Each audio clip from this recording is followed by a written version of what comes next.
isang lalaki nakatali ang kamay sa likod na kinilalang Silver Navarro.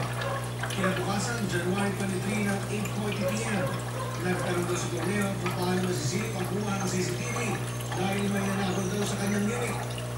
Alas 10:30 gabi yun, dumating si Linunos para makiusap sa Lindinan San Cuando na palitan ng mga lock sa unit. Sa mga pinasabihan ng NBI kung rin yung insidente, tanging si Silver Ras o may tunay na pangalan Simon Ras Jr. ang di pa nagkapakita. Binisita si Navarro sa hospital kahapon ng direktor na si Joyce Bernal.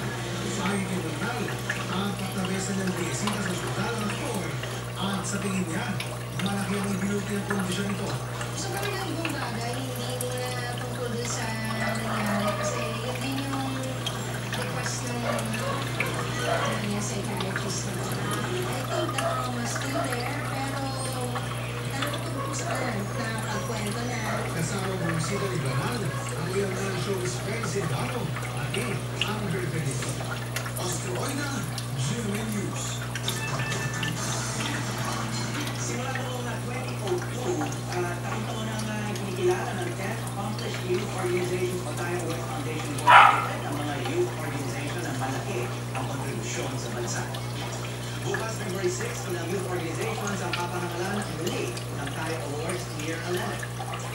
At ako ngayon na makakapalag natin si Senator Baron Aquino, isang co-founder ng 10 Accomplished Youth Organizations Awards Foundation.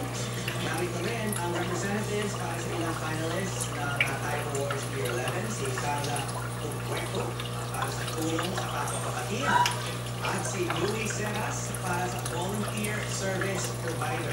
Magandang umaga, Senator Baron Aquino, at magandang umaga rin sa inyo, Carla at Louis. Congratulations. Congratulations. So, dalawa lang kayo sa mga finalists. Hindi kayo ma-influence yung judging nito dahil sila... Okay, so actually we had the judging yesterday. Okay. At bukas naman po yung already ngayon.